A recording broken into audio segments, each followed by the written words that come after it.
নমস্কাৰ বন্ধু বান্ধৱীসকল, আপোনালোক সকলোকে মই ইউটিউব চেনেললৈ স্বাগতম জনাইছোঁ। আজি বনাবলৈ ওলাইছোঁ মটৰ আৰু আলু চব্জি। তাৰ কাৰণে লৈছোঁ মটৰ, আলু, পিঁয়াজ এটা, আদা এটুকুৰা, নহৰু 3 টুকুৰা আৰু জলকীয়া কেইটামান আৰু বিলাহী গৰম হ'বলৈ দিছোঁ। তাৰপিছত আমি এতিয়া দিম তেল।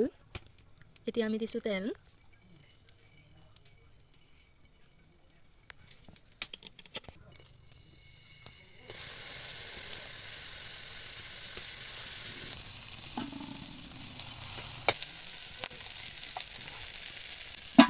এতিয়া আমি পিঁয়াজখিনি ব্ৰাউন হোৱালৈকে ভাজিম।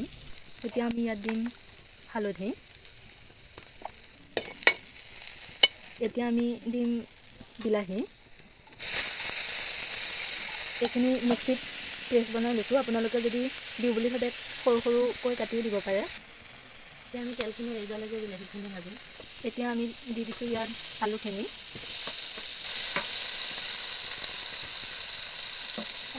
এতিয়া আমি 5 মিনিটমান এই আলুখিনি ভাজি থাকিম।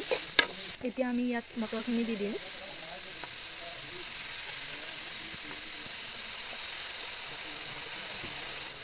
এতিয়া আমি ভালকৈ এইখিনি লৰাই দিম। এতিয়া ইয়াত আমি অকণমান পানী দিছোঁ। এইখিনি যিখন অলপ উতলিবলৈ দিম আৰু উতলাৰ পিছত আদা আৰু নহৰু পেষ্টখিনি আকৌ এবাৰ দি সম্পূৰ্ণ কৰিম।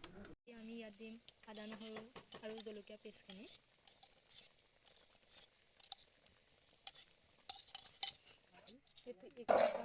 অকণমান উতলিবলৈ দিম। তাৰপিছতে আমি মটৰ আলু চব্জি ৰেডি হৈ যাব।